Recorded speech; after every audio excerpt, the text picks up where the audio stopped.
Hey everyone, welcome to the latest installment of MSP Business School. As always, I'm Brian Doyle, your host, and I'm excited about the guest I've got on here today. He's a previous guest here on MSP Business School, but more importantly, I got to meet Miles very early in the BCIO toolbox, and probably your journey, Miles, as a vendor as well. So I want to introduce to everybody Miles Walker from Kaseya, and Miles, great to have you. How you doing today? Good. Thanks for having me on again. I think it's been at least a year, maybe even Oh, a I year. think it's been 2 years, buddy. I think it's Oh, been has a it been that while long? since we've gotten together. Time flies, as you know, right? It's Yeah, amazing. definitely. You know what? It was at my last apartment. I remember specifically. So, and I got a 19-month-old, so it was before him. So yeah, it's been at least Yeah, so 19 it's a months. couple of years, probably give or take, since Yeah, then. But it's great to have you join us again today. And I've been watching you, and as you've been growing throughout the vendor community. And the one thing I always knew about you is I had to follow you on stage that first time we were together. Miles can yeah, Miles I can remember. tell a story, man, and I'm not a guy that's usually at a loss for words. And I was like, man, that's a tough one to follow up. So, Well, I always enjoy conversations with you. well, thanks for that, Brian. I actually was remembering. Yeah, San Diego was our first show together, and I've got some buddies who were down in San Diego this week, and I was thinking about that hotel right on the water, looking over Yep, the what was it? The the naval Army, warship. the Yeah, the naval naval warship. warship That's right. out there. Yeah, we were right Yeah, down on the pier in San Diego. Just off the Gaslight District, and it was a gorgeous hotel, gorgeous setting, and Miles came out with props in his speech. He had some maple syrup going on, and I'm just like, wow, all right. it was only my second show, so I thought I had to make a splash there. I think my first show I had done was in 2021 after they let us travel during COVID, and I remember it was in San Antonio, and you were you were the first person I met at my second show in San Diego, and yeah, I remember that one fondly. But it was a good time. You did a great job in that, and it was probably where you got to cut your teeth in a very safe setting to do some of the things that you've now done on the big stage. So, For kudos to sure. you, man. But let's maybe take a step back and rewind a little bit more than that, and share with folks a little bit about your backstory, because it's a fascinating one, Sure. and how you came to show up in the vendor community of all places. Yeah, well, my last life, I like to call it. I was in the travel space, so tourism travel, and I was doing a kind of a similar job as a sales director for a travel company. And COVID hit, and there's a couple of industries that were really hit hardest by COVID. I wouldn't say tourism was probably number one. They obviously grounded flights all over the world. So many airlines went out of business. So many travel companies went out of business. And yeah, I thought I was untouchable. I'm not going to lie. I was a little bit, too overly confident that my job was going to be there. And there was probably 30 people at our company, and they kept two out of the 30. And of course, they said they're going to hire us back. And within a month, I knew COVID was going to be here for the long haul. And I had always been interested in IT. I had a lot of friends who had moved into IT. People like Desiree Morris, or you probably know her as Desiree Thomas now, Yep. Dave Goldie, amongst quite a few others. And so I thought, you know what, now's the time to look at getting into the IT space. And MSPs was an area that I knew about because our business had worked with an MSP. And yeah, I kind of jumped in, and it all kind of worked perfectly that I kind of fell into this space, and I really found a great home that I love. And I'm super happy being in this area with some great people like yourself. Yeah, when I got to hear a little bit about your backstory in the travel industry, it really spoke, to your personality type too. That's an area where, you're getting people excited about going away and doing things like that. And it probably crossed over very well here to the vendor space, where we've got to get people excited about what we're doing as well. So, For sure. Well, fun to hear that. I like to say, before, we used to, in the travel industry, we would sell dreams, whether it was going to Bora Bora or going to see the Great Wall of China or the pyramids. And now we're protecting your business so that you can actually hopefully make those dreams come true. And it's like, Yeah. it's just basically pivoting and selling something so vital to a business and to a person. Like my family has a small business, and I couldn't imagine if they were a business nowadays, how they would deal with all these issues that are going on. And they need MSPs and vendors who they could work with to protect themselves. Now, kind of close a little bit on your backstory. You're also a well-traveled person in terms of places you've lived. Share a little bit about your background there, because I found that probably the most fascinating thing. You've been in some interesting locations in your lifetime. Sure. Yeah, no, I have. I mean, I was born in England, and I jokingly say, especially when I do some of my talks, that my parents got me out of this small fishing village in England. And if you're interested, you Google Padstow, Padstow, and it's in the area of Cornwall, so about 7 or 8 hours south of London. But my parents got me out of there because basically the only industry was to be a fisherman. And I jokingly say that, somewhat 40 years later, I get to travel all around the world, whether it's, I was in London last month. This past month, I was in Wisconsin. I was in Oklahoma. Next month, I'll be in Texas. And I traveled around the world talking about fishing attacks. So they got me out of a fishing village to throw me into a job, as one of the experts on fishing at our company. So it's kind of amazing. It's amazing how life does that to you. My quick backstory as it relates to that is my mother and my grandmother were two of the first females to ever start private investigation and security guard companies back in the 50s, 60s for my grandmother, and then my mom rolling into it. Okay. They wanted me to take over the security companies, and I'm like, I've got no interest in security. And granted, this was physical security. And now you fast forward, pretty much every conversation I have is about what, Miles? Yeah, exactly. The security conversation. It's amazing how life takes you full circle, right? Totally. So then, you must have got out of England pretty quick, because you don't carry much of that accent there. No, I mean, like where I come from, we kind of sound like pirates. So when you get called pirate boy as a kid, you lose that accent pretty quick. And so I probably lost it within a couple years. And I can still go back into the accent a little, but it's kind of a cross an Irish accent and a Pirish accent, because the Cornish actually don't think of themselves as really being English. They think of themselves as their own kind of people. They've tried to separate at several times over the last, 1,200 years. So yeah, the accent's gone. And I've had the opportunity to live in some pretty random places like the Dominican Republic, Cambodia, Ethiopia, and some fun destinations like Australia and London, of course.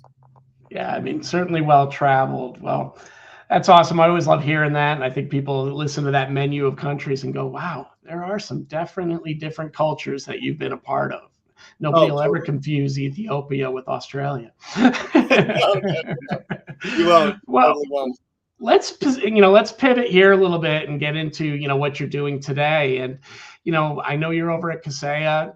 Tell folks a little bit about the role that you occupy over there. Yeah, so I mean, I got brought on in 2020, so basically the heart of COVID, to kind of be the guy who evangelized Graphis, which is the phishing or anti-phishing solution. And to use a better term or not use a better term, we kind of eat our own dog food, in the sense of we had been using this product at Kaseya for quite a while before they made the acquisition of Graphis. And so when Graphis was absorbed into the Kaseya family, I came on board, and that was pretty much my product. I traveled all around, whether it was Australia, the US, Canada, talking about anti-phishing solutions, phishing in general, phishing attacks. And from there, through the IT Complete stack, I don't just look after Graphis. It's several different products that we talk about and evangelize. And now there's over 40 under the IT Complete umbrella. So maybe let's go into a little bit of, IT Complete and start maybe with a little bit of the Kaseya acquisition story. There has been many over the last few years. So maybe you want to expand a little bit on that and how it relates to the Complete product line. Yeah. So, I mean, this has been something that has been, our CEO, Fred Vicola's vision for probably 10 years. And it kind of came into fruition about 1.5 or 2 years ago when, the first idea of IT Complete came around. And it wasn't easy to sell that, because to go into, MSP businesses and say, hey, we're going to try and give you everything. We really didn't have everything to give one of our partners. Right. And, from there, with the recent announcement of Kaseya 365, I think we've really, made a huge effort to make sure that we have products and solutions that every one of our partners can use, and they can help them secure their business. So, managing, securing, backing up, and automating their business as much as they can. And, over the past year, probably the most exciting product that everyone's asking about or talking about is Vonahai, which is pen testing. Yeah. And that's something, when we go to shows, everyone wants to hear about Vonahai this or Vonahai that. It is pretty clear, though, when you look at how Kaseya has expanded out on that side of things, those acquisitions have definitely filled where an MSP really can get the full stack over there now. And, certainly a good job of aligning the right vision to do that over there. Maybe from here we can transition a little bit into, the big announcement of recent, which is Kaseya 365. And maybe you can give a little detail what that's all about for those that might not have, fully dived into the news to understand how that is a real differentiator for you. Yeah, of course. So, I mean, with Kaseya 365, this is something that I think a lot of companies would love to have come up with. And we've been trying to get something going, like, one subscription that we can go here you go as an MSP, take this and run with it, or an internal IT team, take this and run with it. And so, having an RMM, having an antivirus, ransomware detection, advanced software management, endpoint detection and response, managed detection and response, endpoint backup, all in one subscription. So you don't have to go to all these different companies and go, oh, for endpoint, I'll do this. And for RMM, I'll do this. And for antivirus, I'll do this. So that really was something that was the vision to all come together eventually. And I'm super excited that we have this opportunity to go out to market with this, because I think it is going to be so good for the industry. Well, it's definitely helpful in the sense of what you just shared there with stack fatigue, right? There's a lot of customers that are, getting a bit tired, of having to manage multiple things in the stack. It's emerged companies like Gradient, though, of course, that have helped with billing and reconciliation on those different products. But it can be tough to manage those products. And then again, those products not being already directly owned by somebody like Kaseya also leaves open, hey, when are they going to get acquired? And where are they going to end up? And what is that going to mean to me? And am I going to have to potentially change that tool down the road as well? So, we're all looking at service delivery consistency. You hear it all the time, and being able to increase your OML and be more operationally mature as an MSP. And it sounds like, Kaseya 365 is helping provide a little bit of that foundation for many MSPs. Yeah, well, I mean, I got a story for you. I actually remember the day it happened. I was in Irvine, California, the day the Datto acquisition happened, and I had people coming up to me at the booth going, "What's going on? This is crazy, blah, blah, blah." And I kind of just painted them a picture. And I said, listen, I came from an industry that was a dinosaur of an industry. I came from the travel industry. And at one point when it first started, I was in that industry for, almost 15 years. And at one point there was acquisitions happening all the time. And then by the end of my time there, it had stopped. And you do not want to be in an industry where there's no acquisitions, because that means people don't value a business or a company. And that's what I saw. And I mean, by the end of the time I was there was 3 or 4 companies that had, basically acquired a lot of the smaller fish, so to speak. And none of these other small companies were getting bought. And it was scary, because that means that companies didn't see the value in these businesses. And that's what I love about being in IT. It's like, if you have a good product, if someone is not, knocking at your door or, tapping at your heels saying, what's the next step? Maybe that product isn't great, but with IT, there's always the opportunity to merge with another company or, or an acquisition. And that's something that's going to be here, because IT is so much more innovative than the travel space that I used to be a part of. Well, as a young and growing company, there's 2 sides to that coin, right? Yes, we got people, knocking down our doors, wanting to have those conversations. And it can be a little bit challenging too, because you're looking at those conversations going, we might not be ready yet, or we don't feel we're at the stage that we want to enter into that conversation, that we still got some time on our mission, if you will, that we're looking to accomplish. But there's also a game of musical chairs, right? There's really a few set of big buyers. And if you're not keeping an eye on what the market's doing as a whole, you could be the guy sitting there without a chair when the music stops. So it's an interesting time, I think, for all of us in the MSP space. You've got your customers who, please tell me you're not going to be acquired. But by the same token, it's like, well, you may want me to be acquired at some point because they can help bring the vision, to fruition a little bit faster than we might be able to propel it as well. Yeah, well, I mean, I know I can't say any names here, but I could name several companies over the last year or two that I've become close with, their channel team, their presidents, whoever it may be. And they definitely told me, we're not going to be acquired. We're not going to be bought up. And several of these companies in the last year or two have been bought up. And Yep. It's people think of it as a disrespect thing. It's like, no. People see value in the, it's just something that, people have to deal with it, especially if you create a good product. Yeah, I mean, the reality is if you're not creating something that's going to evolve into something bigger, you're probably not creating the right thing. You're not answering the bell on a real question for an end user. And then the other side of that coin is anybody that's in the vendor space that says that they don't expect an acquisition at some point in time is probably not being truthful to their customers too. There is an end of the rainbow for every product that's out there, and it's one of two things, usually either being acquired or getting large, with three things actually, getting large enough that you can be the acquirer, or you die on the vine as a product, right? And you never want to do that. I think most of us, though, we have a mission we want to accomplish before we make those kind of moves. And I think Kaseya, looking at some of the acquisitions they've made over the last year, you saw where those companies were in their growth trajectory. They were usually at that stage where they're like, we've taken our mission as far as we can go, and now we need either somebody to put a little bit more fire on, fuel on the fire and help us get to that next level, or it's time for us to think about going in a different direction altogether. For sure. I just wanted to let you know I did lose you there for about 30 seconds. Okay, so but I'm back. I caught the tail end of that.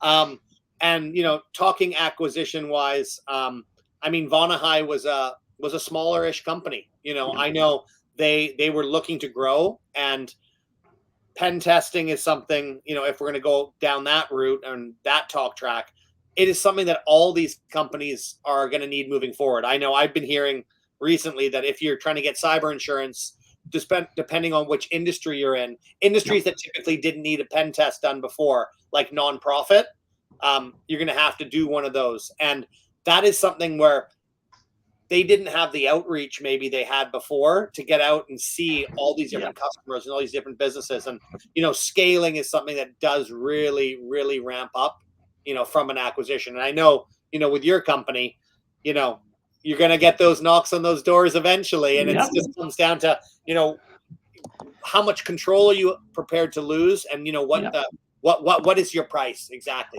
We could always do a whole other conversation on the acquisition process, right? And everybody's got different core values on that. But I think the point that you're saying is there does reach a point where, where a lot of bootstrap companies can know they've got something special. Take Vonahai, right? Vonahai got elevated a little bit in the public eye thanks to the Pitch It program and kind of being found there a little bit, from that side. But it was, it's also oftentimes timing. The compliance story is becoming a much larger one. Continuous scanning, pen testing. These are conversations that are being had daily now that didn't really exist 3 or 4 years ago, right? The big security problem at that point in time was, ransomware and how to combat that and make sure that you can recover and not pay, right? To get your data. So, our industry moves fast. It's cyclical. Vendors have to move quickly, and you got to see where your message is marrying up with what's really important to the MSP, and more importantly to the MSP's customers today, and build from there. I mean, you nailed it with the compliance point, which is so many industries now have to be compliant that didn't have to be compliant before. Or industries that are seeing that if you adopt a compliance standard, it's going to help that cyber liability application much more. A lot of those questions will already be answered just by adopting a standard like a CSF or a CIS and working towards that. And I think people are starting to see from a cyber liability standpoint, you can't fudge it anymore. It's not just check the box. I think people forget insurance companies' goals are not to pay, or pay as little as possible when there's a claim. And, you're seeing a lot of carve outs because people didn't adequately represent what they did on their application. Take MFA as an example. Yeah, we have MFA, and they did on Office 365 and a couple key apps, but they didn't do it uniformly across their entire stack. And when the insurance companies see that, they might carve out part of the part of that clause and pay less on it, or not at all. Well, it's so true. The whole MFA thing. I mean, I did a video a while back on insurance, and this is kind of like a bigger view on it. And it was Zurich Insurance, one of the largest underwriters of insurance in the world. And they said, we have models that are created about how many, let's just say home insurance in America. We know that every year there's going to be 25,000 homes that are, devastated by tornadoes. And we know we can plan for that. So we know the average home price is this. 25,000 homes on average. On the high, it's going to be 35,000. On the low, it's going to be 20. That's just on natural disasters. So we can plan, what our costs are going to be based on that. And with cyber liability insurance, they've seen 5 times, 10x, that kind of thing every year for the last 3 or 4 years. So they can't plan. Like, they don't know this year how many attacks will happen. And they have no historical data because the data keeps changing. And so, historically, across all other lines, underwriting was not an art form; it was a science, right? But there's a little bit of an art form going on right now because things that have to be taken in consideration are downstream effects too. And do they have the right contracts to not be liable for what's happening to the customers downstream, as an example? Well, and so, I mean, like I do a talk when part of what we do, which is how my role has changed over the last year or two, is we do MDF events. So, marketing development funds. So we'll actually travel and do, a keynote. So last week I was in Wisconsin doing a talk up in Sturgeon Bay, a place I'd never been to, never even heard of before. Beautiful little place. And we talked all about cyber resilience and business continuity and, how a business can be protected. And what is so crazy is that the attacks we're seeing now are completely different to the attacks we saw a few years ago. And, in a small town especially, these stories really resonate if they know of someone else who's been attacked. And so I did a talk where I brought up one of our partners who was in Florence, Alabama. And Florence, Alabama, the city, was attacked. And what happened after they attacked the city, they went to the city's clients and started attacking their clients as well. So all the people that did work, so all the packaging companies, all the printing companies, all the construction companies, they went and attacked all the supply chain of the city. And that they never did that a couple of years ago. They went and attacked a business or they attacked a city and that was it. But now they're doing the attack and then they're going and seeing what else can they get, which they often don't know until the attack happens. And it's amazing, but the good that's coming out of those types of stories too is it's moving people from that position of it's not going to happen to me into what is my real risk and how can I mitigate that risk. It's certainly making a much more educated consumer, which is huge for the MSP community, trying to drive home that message. And it's ultimately a win for all when people start thinking about it from their perspective of risk as opposed to it's not going to happen to me. Yeah. When you play that not happen to me, it's just an if-when story, right? Like, I mean, just in my city, so I'm based in Vancouver. One of my buddies owns a property management company, which, because I don't want to make him look bad, I won't say the company name. They got hit by a huge cyber attack. And when I say they, the MSP he was working with got hit by a huge cyber attack. He was down for about a week. And as a property management company, he's probably got anywhere from 500 to 1,000 apartments and homes that he looks after. He couldn't do any. He could not get into his systems. I have another buddy in Vancouver. These are just guys I went to high school with and grew up with, who has a mining marketing. So he does marketing for mining companies. He got hit by a cyber attack. And these are just 2 people I know. And the thing is, I know the stories because they reached out to me right away and said, can you help? And I said, well, we're there beforehand. We don't go in and negotiate with terrorists. That's not what our job is. And so people are so embarrassed by these stories. The only reason they reached out to me because they were looking for help. But they're not singing or yelling from the rooftops about these attacks because they don't want people to know that. And I know for me, if I'm dealing with one property management company or another, and one has been hit by a huge cyber attack and one hasn't, who do you think I want to go with, right? Yeah, I mean, you're talking about your personal information in those settings, right? So Exactly. it's even a step further. And the reality is, that's one of the biggest challenges out in the marketplace. It's one of the challenges we just talked about with insurers too, is nobody really knows the real total, because a lot of these don't go unreported, go very quietly. If you've got a good backup, things like that, and you're able to recover somewhat quickly, everybody's kind of keeping that information to themselves.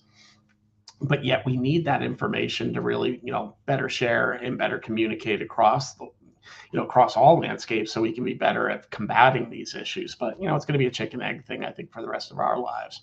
Yeah, no, it's true. And I mean, like now, luckily, the mainstream media has caught hold of this stuff and they're actually Yeah. talking about these things. So, like, I know, these kind of stories would have flown under the radar a couple of years ago, but now they're often leading the way with with the news cycle, whether that's like traditional media, print and TV, or online. This stuff is now making the news, and even the smaller attacks are actually making the news. I mean, here in Canada, the one that really hit home, London Drugs is kind of our version of CVS up here.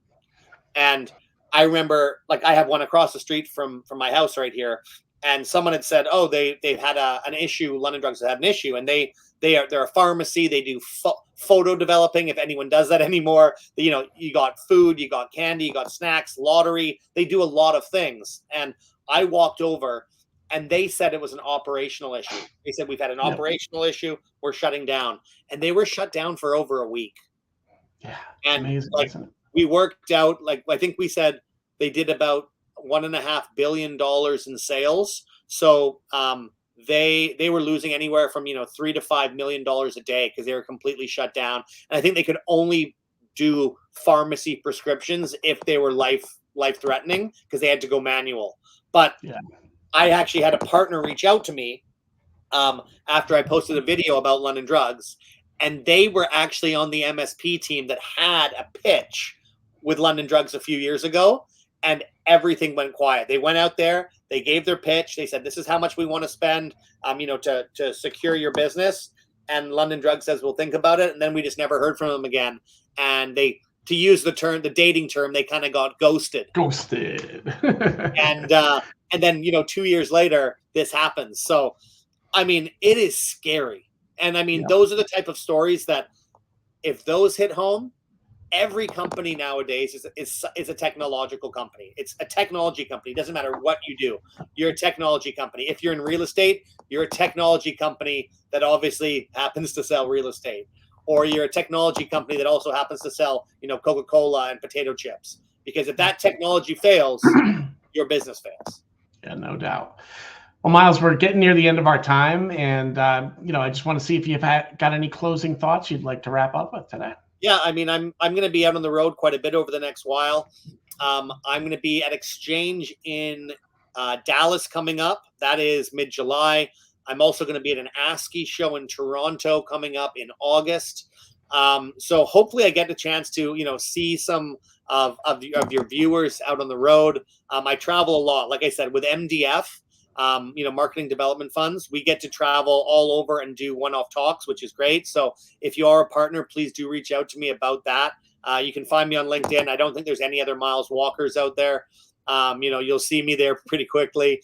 And do feel free to reach out if you have any questions about Kaseya 365, about IT Complete, because we'd love to chat more. And Brian, I have to figure out when we're going to catch up next. Yeah, I think we'll end up catching up in the fall. I'll get you my schedule there, but I'm, my next show is IT Nation Secure. Okay. And we've got a couple smaller regional shows here in the in the summertime, but then we hit the road again in the fall. So okay, I'm sure we'll get to catch up and grab some dinner. But in the meantime, it's always great to see you, Miles, whether it's in person or virtually. Thank you so much for joining us today.